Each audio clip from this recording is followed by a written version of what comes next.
You're listening to TFM. Want to join in the conversation and share your thoughts on this episode? Join the Babel Conference, our listeners' discussion group on Facebook. Just type BABEL into the Facebook search field, and we'll look forward to seeing you there. Hey everyone, I'm Rod Roddenberry, and you're listening to Trek FM.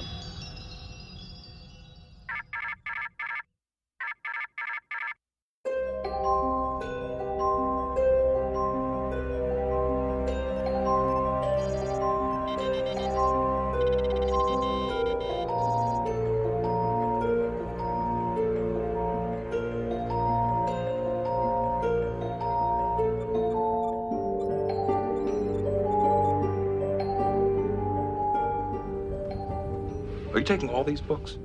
I thought I'd take some light reading. Guess I got bored. Welcome to TFM's local Star Trek books and comic show. I am just one of the hosts here, Matthew, rushing in. So excited to have with me, as he is pretty much every time, the one, the only, the beautiful Bruce Gibson. I feel so beautiful today with that introduction. Thank you so much, Matthew. Well, I mean, you should. You're looking fantastic, and I think I love the goatee that you've grown. Well, it's getting a little gray, you know. It's I don't know. It's not like it used to be.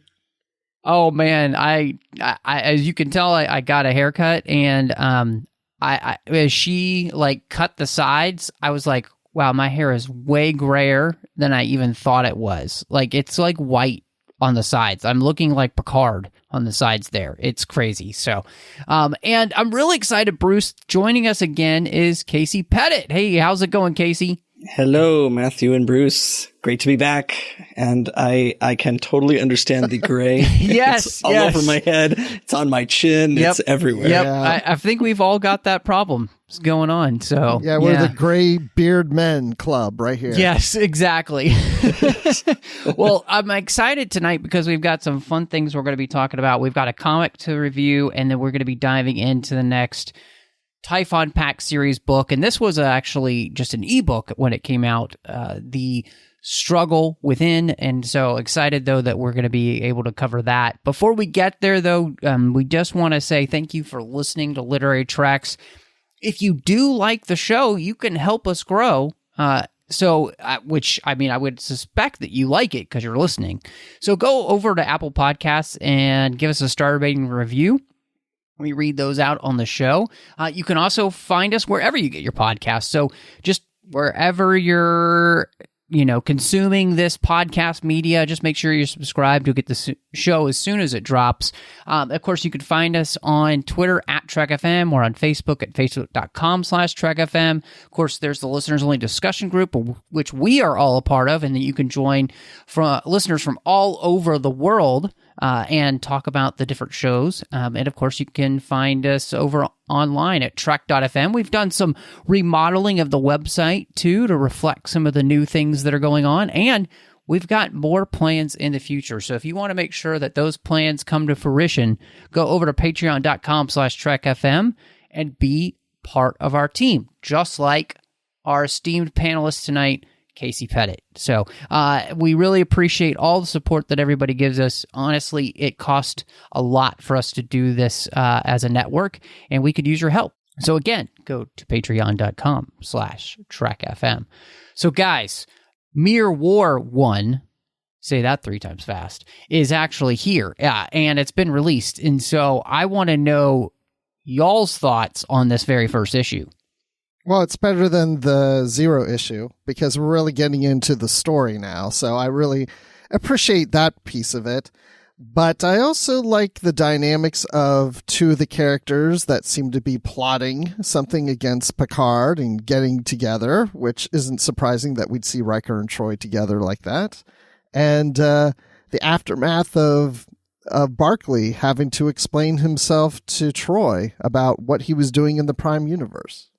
Yeah, you took the words right out of my mouth. It's much better than issue 0. And I did still feel like this one had a lot of background, like, with Barclay explaining himself. But, overall, like, I thought this was a great introduction, like, especially if somebody hadn't read issue 0, I felt like they could still pick this one up and read along and get what's going on. And I'd say I think the artwork is my favorite of all of the Mirror Universe comics to date. I didn't care much for the watercolor type of artwork on the first couple of series that they did, but this one looks more comic booky, I guess. It's interesting, Bruce and Casey, because you both said it's better than the first, the 0 issue, which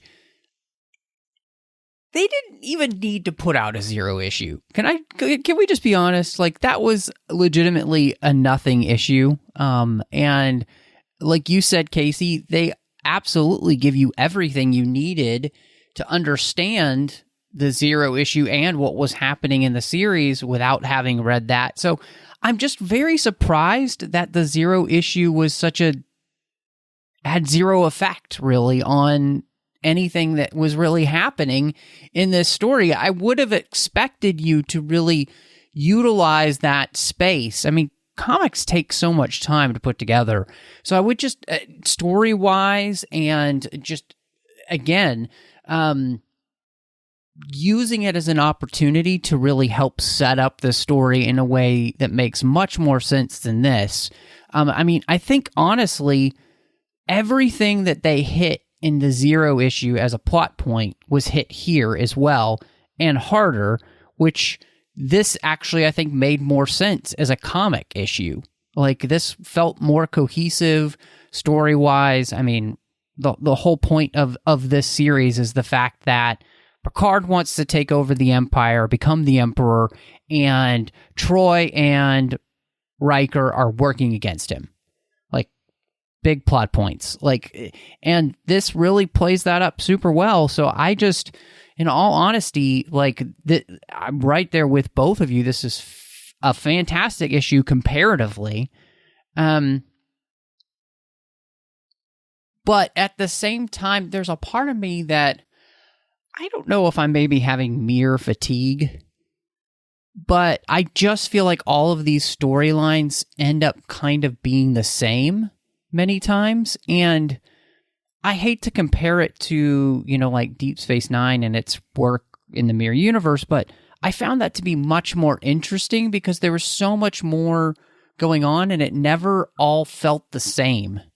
But I feel like all of these comics that we're doing, and even a lot of times the books that they've done in the Mirror Universe, it's all about just the intrigue and people trying to kill each other, and, there doesn't seem to be a lot of variation to the type of stories they do tell in the Mirror Universe. So, whereas this was a better issue for me, I'm still not completely sold, I guess, on, why I want the story to feel like, oh, yes, you have to read this. Does that make sense to either of you guys? Yeah, I can totally see where you're coming from on it. I mean, yeah, it's just like the intrigue, like you said, of what's going on. I think one of the kind of draws in the earlier Mirror series that they did for Next Gen were good because we're seeing characters that we haven't really seen much in the Mirror Universe. Now, yeah, we're kind of getting a lot of the same thing.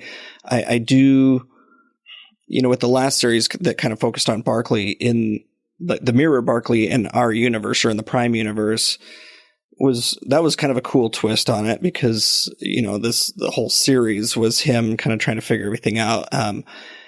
With this one, with the kind of plot of them trying to take over that planet that creates all the ships and everything. I mean, now we're just going to build up a fleet so that Picard can find and kill Spock and take over the Empire. I mean, it is becoming kind of old hat at this point. And if they're going to do that, I almost kind of feel like at this point, because I think this is like the 4th comic series that they're doing in the Mirror Universe, they should probably start bringing in some of the other characters. I mean, we had O'Brien in this one, which I was a little confused by because I'm wondering, isn't he on Deep Space Nine? Yeah, thank you.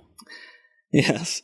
But what about like the Voyager crew and, where are some of them? Because we know that Tuvok was, part of the resistance on Deep Space Nine in the mirror universe. So I don't know, just kind of bringing some of them in, some other familiar characters. Be kind of nice. I mean, yeah, that would be cool. I'd like to see the other characters. I think I would get a little more excited about it. The problem I have with the mirror universe is it's a fun thing to play with every once in a while, but it's not something I'm invested in on a regular basis. I'm not that interested in getting a mirror universe series over and over again. I mean, when we were introduced to a TNG mirror universe comic series, and I think it was only 5 issues at the time, it was kind of exciting because it was something different. And we haven't seen TNG really much in the mirror universe except for, I think it's Dark Mirror, the novel by Diane Duane. And so that was fun. Well, then we get a second series and okay, that's fun. Now we're getting a third and a fourth.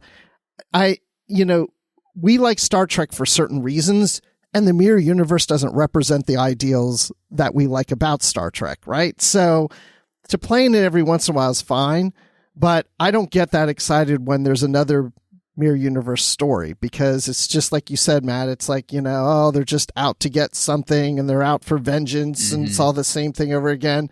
I'm not that into it. I enjoy it occasionally, but yeah, I'm not thrilled and excited when I go into it, but of course I will read it. But at the same time, it does allow the authors free reign to do more than what they could do if they had to stay with the constrictions of whatever's going on with the new series on TV right now. So that's a plus for them. Well, and one of the things that, Bruce, you just mentioned, and I really kind of struck a chord with me, was the idea of, it doesn't represent the ideals of what we love Star Trek for, right? But every time that it was done on television, it is a mirror for showing us the difference in the ideals and the mirror universe being slightly closer to what our actual universe looks like and our actual world looks like in many ways. And so again, shining the light on us through looking in the mirror. And, I feel like the other thing, especially that the episodes were able to do on Deep Space Nine with the mirror universe, is that you were slowly playing with that universe and in its own way bringing it to its own kind of better place, right? You weren't just leaving it in one place and everything was always the same, and that's that. I think maybe that's just one of the things I don't react to as well here, is the fact that I'm just not as excited about feeling like the mirror universe hasn't evolved at all. And it's like you said, Casey, with O'Brien being on the Enterprise, it's really a strange time. Like, where are we in the timeline at all? I mean, is this before all the Deep Space Nine episodes? So that's why this is the case. And so, or are we pretending like those didn't happen? Like, what, So I maybe I'm overthinking it, but I guess, that's what makes me a Star Trek fan on a podcast. Right. I feel like we need a hero in the mirror universe. So as I was reading this comic and there's Barclay in there, I was starting to wonder if they made a mistake, this crew, in bringing the wrong Barclay back. Is this the Prime Barclay? And I thought, and if it's not, but I thought that would be an interesting take, that the Prime Barclay is in the mirror universe and he has to deal with the situations and prevent them from destroying something or whatever, but keeping his disguise. It's almost the opposite of what we got in the Terra Incognita comic line. And to me, that would be a little more interesting. Great. Well, now I've just got Bonnie Tyler singing, "We Need a Hero." But thank you, Bruce. I appreciate that. Yeah, I don't know. I'm interested. I mean, if we were rating the comic out of 5, where do you think you guys land? I would say 3 out of 5. I mean, I still enjoyed it, and I do like the mirror universe. It's just not one of my favorite things. Even when watching Discovery Season 1, they went to the mirror universe. Okay, this is cool. This is fun. But yeah, I'm glad they didn't stay for a long period of time. So, I mean, for a mirror universe story, it's pretty good. Yeah, and I'm kind of going between a 2 and a 3. A 2 just because they rehash, like, if anybody has read all the previous ones, and even just Terra Incognita, I mean, you get the rehash of that entire story in several pages of this one. But as far as setting up, I mean, this would have actually been a good issue 0 for this series, I feel like. And for that, I would actually give it a 3. Yeah. I'm looking forward to seeing what they do, but yeah, it's got a little uphill climb for me, I think. I think I'm probably at like a 2.5. It's like half a good story, like the art I enjoy, that stuff. When I'm reading a comic, that makes for whether or not my enjoyment goes higher or lower. If I don't really enjoy the art was better here, I think, than issue 0. Picard looked slightly more like himself, and then everybody else really looked a lot more like themselves. So that was great. But I mean, as per just the storyline, I just don't find myself overly excited about the series. So I will be interested to see where it goes as we continue to look at it. But I don't know, Bruce, maybe instead of looking in the mirror, we could struggle within. Wow, I'm not even going to touch that one. So this is a really interesting book, and The Struggle Within came out as an ebook as well back in the day, and of course, and that's still the only way you can get the story. So before we even got to anything story-wise, I wanted to ask you, because at this time period, ebooks weren't all the rage like they are now, and it was a lot harder to get a chance to read them. You might not have a Kindle, and that was really the only place to read them really at that point, So did you guys read this initially, and was it something you just had to like download on your computer or read, or did you have a Kindle to read it? I'm really fascinated about that, because I remember when Star Trek started doing ebooks, and I'm like, what's an ebook and how do I get it, Yeah.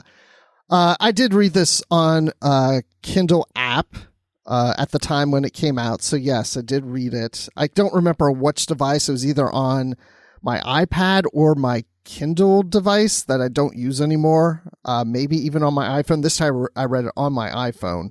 But just to your point about ebooks, I remember when SCE came out with their first ebook about 20 years ago, and I had to download the software to read it on my laptop, and I read it, but I did not like doing it on my laptop, so I didn't continue getting the books, but I really wanted to. But the idea of reading it off my computer screen did not appeal to me at the time. And to your point, now that ebooks are more popular, they're not doing them like this anymore. And now I want it. I want a series like, every month a small story coming out in ebook or a novella like this one, and they don't do them.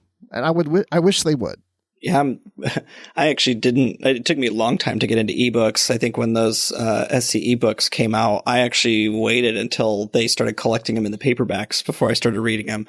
And then ones like Mere Anarchy and Slings and Arrows, I just never read those ones. And so even this one, I'm actually still working through my way through the Typhon Pact books at all now. So the first time I actually even read this one was last week, and I read all my books primarily on my iPad anymore. So like you, Bruce, yeah, I would actually, almost like comic books even, they're putting those out every month or two, like let's get some ebooks and novellas and some short stories to I feel like that'd be the best way to do some Lower Decks fiction, is in that ebook novella form.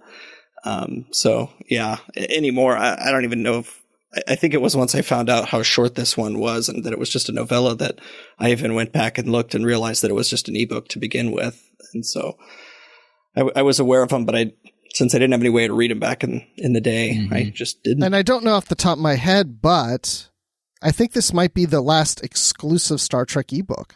I can't think of no, there were What Dreams May Come or something like that. The one that James Swallow did, and there was one about Dr. McCoy that came out that was an ebook. That's right, and there was the Ferengi court, the Rules of Accusation. There's actually a few, and I'm trying to remember. I feel like, I could do the research here on our Literary Treks website and let you know exactly. But I feel like it's been a good 3 years, maybe, since they've had an exclusive ebook like that. They just aren't really doing them anymore, like you guys said. And I don't know if it was just, they were putting out a lot of books at that time too. I felt like there was a while where they were really like putting out a lot of books, and then obviously now things have just completely dried up because we're killing the lit verse in some way, maybe, possibly, who knows. But it's funny that the reason I asked this question is because, for me, it was a real struggle because I didn't have access to, I didn't have a digital reader, and I didn't have an iPad at the time or any of those things.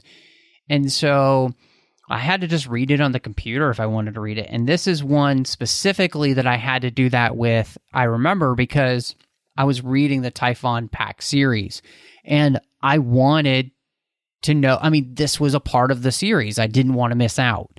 And so, I had to make the extra effort to read this. And, thankfully it wasn't a long book or anything, So, and I really enjoyed these little novellas like this. I thought it was a lot of fun. It in many ways, I felt like it was the perfect way to give you almost like an episode-sized story, whereas the books themselves are more like almost like the movie length. This is just like the episode length. And so definitely enjoyed that about this story. And, for this one, I was really surprised and enjoyed rereading it because I remembered it's so great to watch this Typhon Pact series pick up the pieces from what happened in Destiny, and even fallout from the Dominion War still. Like, the Federation has been on a war footing for so long, and to me, I was really fascinated to watch the way in which both of those things have changed the composition of the Federation and the ideals of the people even running it, to the point where we end the book with these people not joining the Federation and the Khitomer Alliance because they realize the Federation isn't what it used to be. Yeah, it's kind of... It's in crisis right now. Because, the Andorians have left the Federation. There's a lot of mistrust going on at this time. And the Federation is trying to put itself back together. How can they actually help someone else when they're in disarray themselves? So it's probably smart that the society just backs away for now and kind of says, well, we'll call you later, not right now.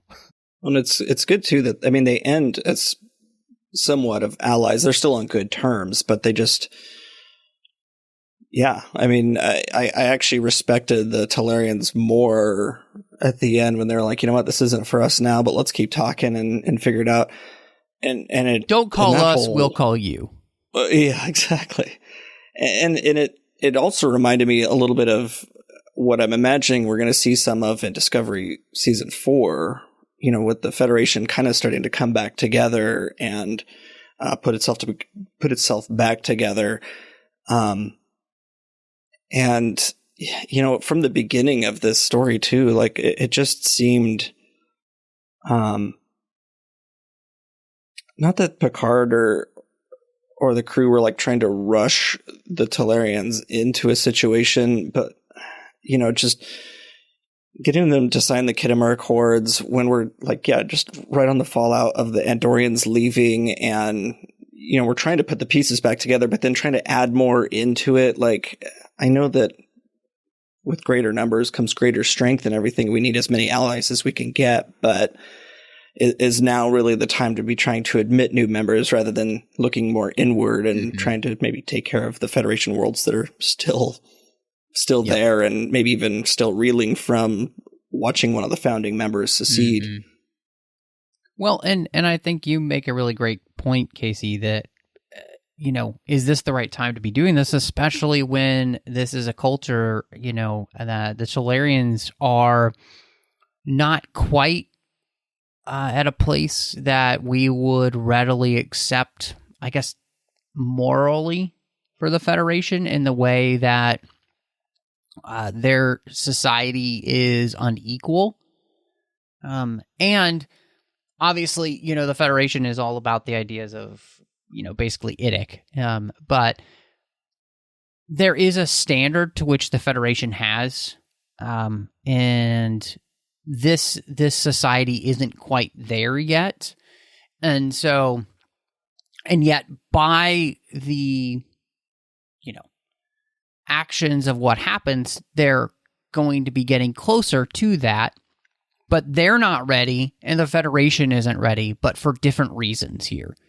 And it's almost like, in many ways, this is a prime example, I think, of two wrongs don't make a right, you know, and Andor leaving and the Federation looking for new members and trying to like shove a, you know, square thing into a round hole. That's not going to work at this place. And it's not going to be good for either of the societies, because neither is going to be necessarily in a place to be challenged to grow if they just stay with the status quo. And that rhymed, and I didn't mean it to, but I think that was something that was really interesting, is that, you know, Picard is challenged in the sense of saying, like, look, you guys aren't who you used to be, and you know it, but you're not necessarily making a change for the better right now.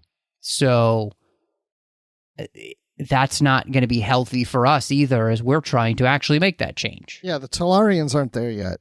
They're not ready. Even if the Federation were in a perfect working condition right now, the Talarians just aren't going to fit in because of the way the males treat the females, and that needs to be rectified first. And maybe the Federation could help them with that, but I don't think they should be members until they're closer to reaching that goal. Right. Well, and Jono is talking to Picard at one point and says that the Federation has shown like arrogance towards other cultures in the past, and that like the Picard, or, you know, their envoy basically needs to convince the Talarian people that the Federation's going to respect the Talarian customs rather than impose its own views on them, which, I mean, that's kind of, you know, as we kind of see, like the Starfleet members on the planet are, you know, kind of, they don't like what they see, I guess, you know, like, you know, as far as the way and then even the revolution that kind of starts kind of popping up among the Talarians during that time. And like you said, Bruce, yeah, like the Talarians need to get there on their own, or at least very much closer, because otherwise the Federation is picking sides. Either they're going to side with the women, which is probably who they would side with, but then proving to the men of the planet that, you know, they can't be trusted. Well, and the interesting thing about that is that this is something that plays in the whole idea of like, just listen. They're jumping to conclusions about the society. The Federation is, right? Because they're not willing to hear out and or listen as to why this society is set up the way it is. And when we get down to that story-wise level, you know, when the women begin to actually express what they desire, it has nothing to do with really changing the status quo for women.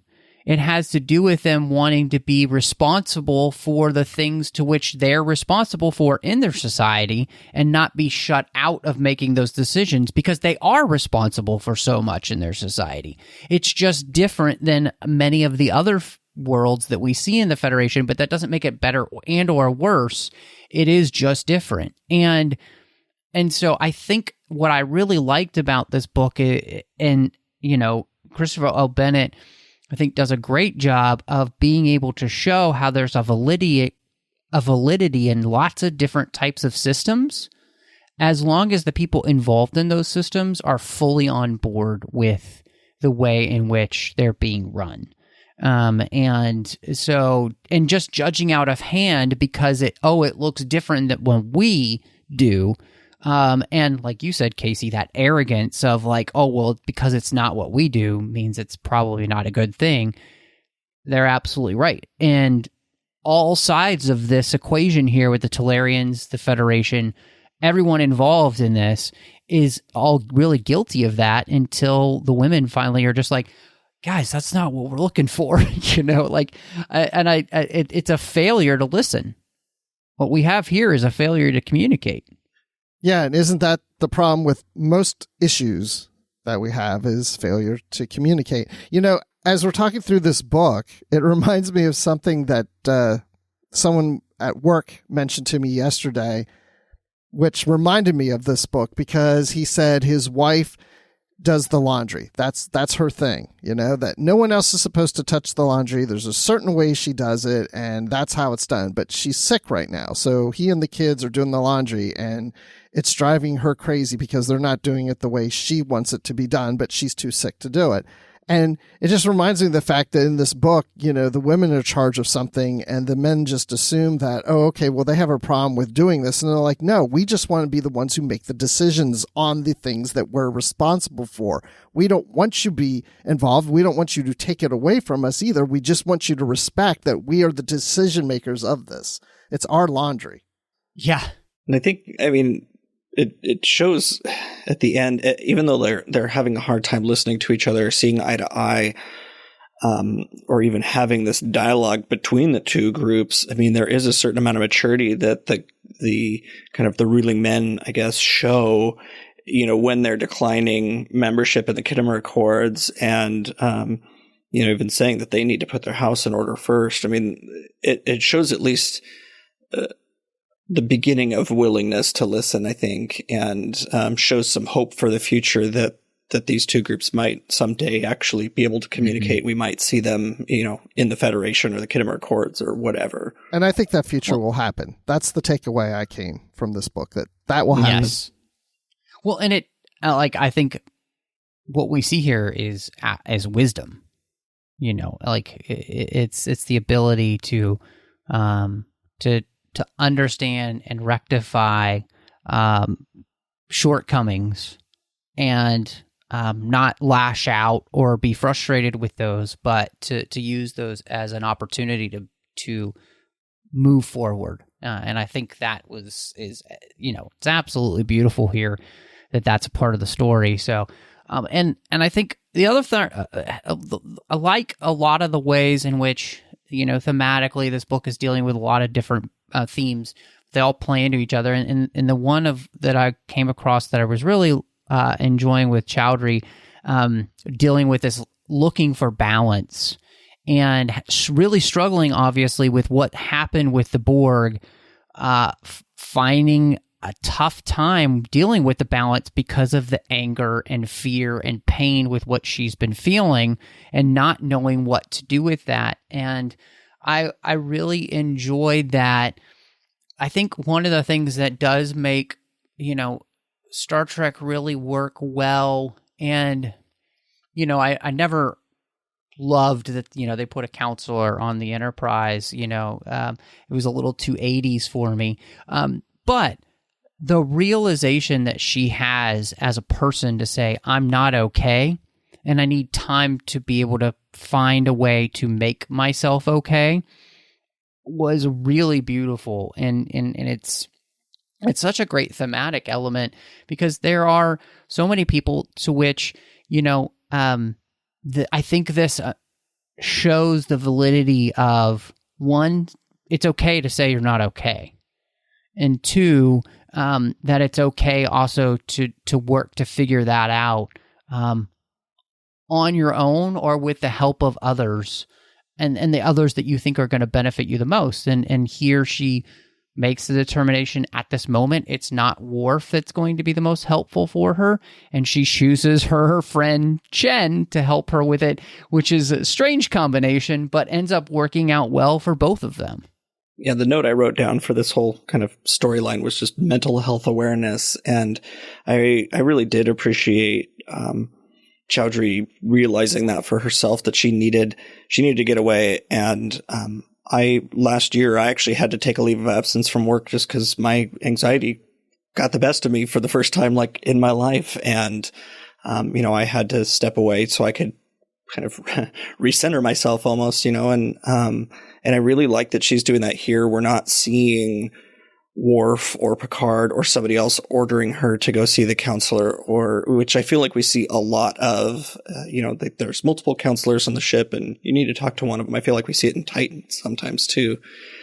But for her to come to that realization and then, and to tell Worf, like, no, I need to do this for myself. I'm not going to be any good as a security officer if I don't kind of figure this out for myself, get over my, or at least learn to deal with my anger and everything. And yeah, I thought it was interesting that she chose Chen, and even Chen thought it was interesting that Chowdhury asked her to go with her. But like you said, I feel like she had a really great arc as well in this story, as far as kind of finding herself and learning to deal with her own issues. Well, and one thing there, Casey, that you said that I think is super smart, that Chowdhury mentions, is that just like personally, anything needing a change has to be willing to make the change in and of themselves. And so her being willing to look for the solutions to her issues herself lets her know that she's ready. In the same way, what we see with the Kinshara, same thing, these people are willing to make the change for themselves, search for the change for themselves. And it's only and again, you love you pointing that out, because you can be forced to go to a counselor, but nobody's going to make a change in their life being forced to do something. Like, that's why most counselors, their goal is to get somebody to come to the real, quote unquote, realization by themselves. They're just there to kind of prod them along. So 100% agree with you. Well, I love the pairing of these two together. I don't know why it's never really stood out to me as much as it did in this novel. And I want to see more of these two together, doing things as a team, because what really stood out this time for me is how Chowdhury she's human, but she has more of a Vulcan feel to her, because she is trying to find her Zen, and she's trying to learn to meditate and find herself and be in control of herself and her emotions. While Chen, who is Vulcan, half Vulcan, is very much in her emotions and a very emotional person. So they're the human is less emotional and the Vulcan is more emotional. And the two together playing off of each other was something I really enjoyed the most about this book, actually. Yeah, it was really fun to have them together. And part of that is they're almost like opposites attract nature. And I love the way in which, strangely, Chen doesn't necessarily realize that she's looking for balance at all in her life. Her life is all over the place. It's like chaos personified. And yet she has this experience there with the Kinshara, and she doesn't know what to do with it. She doesn't know how to be able to calm her mind and calm her heart with the experiences that she's seen, the horrors that she's witnessed firsthand now. And therefore, she finds herself to be out of balance, and her natural inclination towards chaos theory, of her own personal life is something to which isn't helpful for her at this moment. And therefore, she's then able to turn to Chowdhury, which I thought was a really beautiful thing to see. So that reciprocal nature of their relationship here really works, and I don't remember, but I do feel like this storyline ends up kind of being a turning point for the Chen character to begin to get slightly more serious, and I would say in many ways she's kind of a manic pixie girl, as a character, but I do feel like, and I've always liked her as a character, but I'm really interested to see as we move forward, Bruce, with the rest of the Typhon Pact books, and we see her characterization. Does this kind of calm her down a little bit, and does this help her find some focus and some balance? I mean, she's always a fun character, but I feel like that actually ends up happening, if I remember correctly. Yeah, I think you're right, because I know she does calm down over time. She matures and finds more of herself and her well-being. She still can be crazy, but yeah, this might be the thing that really pushes her to that point. I mean, what an experience she had in this one. I mean, I don't know how she couldn't be changed moving forward, because, you know, in the couple different struggles, I guess, that they were a part of, you know, she kind of jumped in. She couldn't help herself, but kind of joined in the fight and tried to help the people, and wasn't understanding the point that the Kinshasa were trying to make of the nonviolence as a method of change. And it isn't even until towards the end of the story when she's kind of in charge of making sure that the massacre really that's happening is being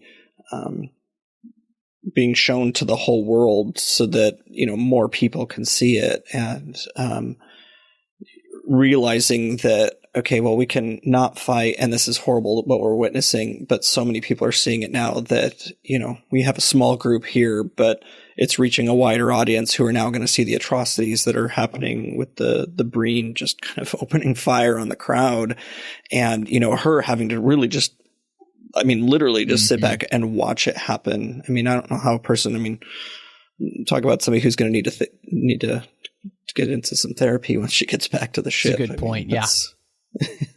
Well, and I love that you bring that up, Casey, because I do think that the whole discussion of nonviolence here, with the adventure there with the Kinshasa and, you know, Chowdhury and Chen going there to help support this movement, was absolutely fascinating. And I felt like reading it, I was like, man, MLK would be so proud, because these people are literally portraying the principles that MLK set out, and I think beautifully, and I think effectively arguing as to why violence in response is never the answer, because those opposed to you always use that violence then as a excuse for then their response, and it just continues this cycle of violence. And if we can get out of the cycle of violence because somebody is willing to stand up for what's right, but at the same time not continue the fight in the same way, it makes all the difference. And I just, reading this book, I was like reliving the last few years, and it was like, I just wish people and we as humanity could understand this again. I feel like we've lost a lot of what this book was preaching, and I was 100% in love with it. Like, and it kind of broke my heart, the fact that I feel like we've lost a lot of what this book was saying, and people would actually vehemently disagree with this. And it broke my heart. Yeah, I mean, everything you just said, I thought about too. I thought about MLK. I did. I mean, the peaceful protests. I mean, I don't think sometimes, look, I mean, there's been several protests over the last few years, and some of them have been peaceful. And then there are those who ruin the whole thing and do more violent situations. And the problem sometimes is that you have to show that you are to be respected, and violence doesn't always do that, because if anything, it just fuels the flame in those who oppose you. They go, see, I told you, they're not trustworthy. Look what they did. You have to be above that. And that's what MLK did. You have to be above that. You have to be above the violence. You have to show that you are almost superior to what they are. And then people in the general public who are witnessing this on the news and in the media, and just like in the story, will respect those who stand up in a peaceful way, and they will gain their acceptance and their support for their fight. And I love that about this. Okay, that's the other thing I love about the book. So, okay, there's two things I really love about the book, but that I do love. I mean, it does it does a great job showing that nonviolence as a method of standing up for what they believe in. And I think it did a couple things. Like, it showed that the Kinshasa are, yes, they're members of the Typhon Pact, but and I think we saw this maybe in the previous novel, but it's kind of showing that the Typhon Pact isn't just this like evil federation. It's just another group of worlds that are kind of allying themselves together, and maybe they don't all believe the same thing. And kind of case in point, this really shows the Breen and who they really are, and just willing to massacre and totally obliterate the population, even as the protesters are starting to disperse. They want to just kill everybody. And I mean, so that's showing that the Breen are going to be as forceful as they need to and as violent as they need to. But it also shows that, the people the Kinshaya that did not fight back, like it just shows that, yeah, there was a lot of them that died, but maybe it'll get more people within the Kinshaya population, or even within the Typhon Pact, like within the other Romulans that were witnessing this too, to see that maybe this alliance isn't going to be beneficial to everyone, because it's, all it's showing them is don't piss off the Breen, because they're going to, they're just going to kill you and have no qualms about that.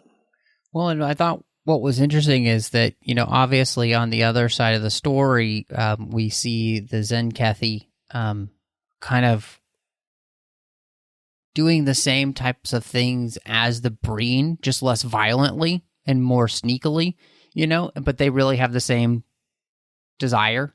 And so I think, like you said, and but at the same time, we're seeing, the Romulans with Gel be a completely different type of praetor for that society, and be much more, I would say, I guess to use political terminology, she's much more center aisle. She's neither like left or right in her society, but she's much more of a straight shooter, and kind of making her more of an honest politician, if that's even a thing. So I think there's a real beauty in that. But so we're, like you said, we're cracking open the Typhon Pact here, and showing that, yeah, they're not just these, mustache twirling villains. Like, all of them have their different ways of dealing with things, and we've seen some that are worse than others. We've also seen some that are way better than others too. So, I mean, this really turns this into a really interesting movement on Kinshaya, and I'm interested to see where it moves forward, because I can't actually remember, because it's been so long since I've read these books. Yeah, and I'm curious too. I'm the same thing. I read them, but I don't remember all the details. But to what, Casey, you were saying, it's like, that's the one thing that I always have to tell myself when I go into a Typhon Pact book, is that they aren't another federation. They're still their own societies. They just have this common bond that they're working together on some things, but they're not a government. They're not under one house, and they all have their own way of doing things. And the Romulans, if anything, want to establish more peace at this point with the Federation, more so than, let's say, the Breen. So they're not even all on the same page. And I do find that interesting that the writers of these novels didn't go down that road of making the Typhon Pact into the evil federation, because it makes it more complex when these different groups don't see eye to eye and they're not under one government entity. Yeah. And it kind of makes you wonder about even the original shows too, when they were on, like we had the Federation, which was made up of like 150 worlds or whatever, but then we had the Romulans, we had the Klingons. And I mean, those were their own empires, and there were different races and different planets within each of those. But, that we didn't see, we saw the Cardassians and the Dominion, join forces. We even saw the Romulans join forces with the Federation during the Dominion War, but we never really saw, that would have been an interesting arc to see kind of on TV too, like this kind of quote unquote evil federation. I mean, maybe we got that a little bit with the Xindi, but those were even still just one species with just different races, I guess, within that species. I think this is the lost, the thing we lost with Enterprise not continuing is actually getting to see these different communities of races come together to create the Federation and the struggle that would be and was. And that's one of the things we end up losing there, not actually getting to see how do you go from being these completely different races coming together to create one form of government to rule over all of you, but then also still respects the form of government you already have in your, again, it just would have been so cool. Anyway, Yeah, I just think about that now, doing Warp 5 right now with Chris, and we're walking through the episodes. I'm like, oh, poor Enterprise. That should have been a 10-season series. The first 10 years seriously. Going up into the Federation. Yep. Well, I guess, we've had a ton of great things to talk about with the book, so it sounds like as we get to the ratings that we're going to have some pretty high ratings here. Casey, what do you think you'd go with Struggle Within? Yeah, it wasn't much of a struggle to come up with a rating. I gave this one a 4 out of 5. I thought it did a really good job of showing two different stories that were two different stories. I felt like with one of the previous ones, the one with Sisko and Spock on the cover, I can't remember which one that was. That one had two specific stories in it. But Empire. Yep, exactly. And it felt like it throughout that entire book, like they were going to connect at some point. They never did, which was fine. But this one, I mean, from the beginning, it set out like, Chowdhury and Chen are going their way, and then we've got the Talarians on the one side. Beverly Crusher had a great storyline in this. She was a little bit of a diplomat herself. And I think it just did. I guess I wish we would have had more stories like this in the Typhon Pact series. Like even if Rough Beasts of Empire was more like a novella like this, that was two different stories, and we just had these like little episodes going through the Typhon Pact. But yeah, I thought it was really good. Christopher L. Bennett is obviously a great author and did a great job with this. So yeah, I'm a very solid 4 out of 5 on this. Yeah, I give it a 4 out of 5 too. I would say that the two storylines were very similar in a lot of ways. There was a lot of the, how far does the Federation go? How far do these members get involved while also trying to be involved? And what's that line you don't want to cross? And, of course, we got the Prime Directive, which really isn't that big of a piece of this story. But I did enjoy the book. I would love to see more books like this, more novellas similar to this.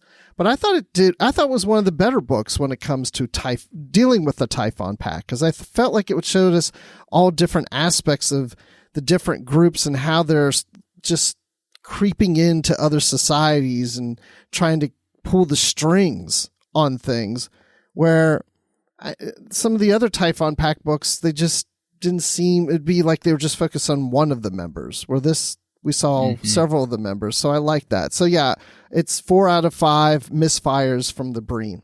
Nice. This is definitely 4 out of 5 struggles for me, which, like you said, Casey, this was an easy rating. This book is excellent in that sense. I appreciate you bringing up Rough Beasts of Empire, not because I wanted to think about the book again, but because this is a great example of how you take two different storylines and you make them feel like one, because thematically they dovetail, and that's exactly what you needed. And you do it here in such a short page count, which is really impressive. So absolutely, same for me, 4 out of 5. All right. Well, I'm looking forward to the next Typhon Pact books. I think there's 3 more left, or is it 2? It's 3, right?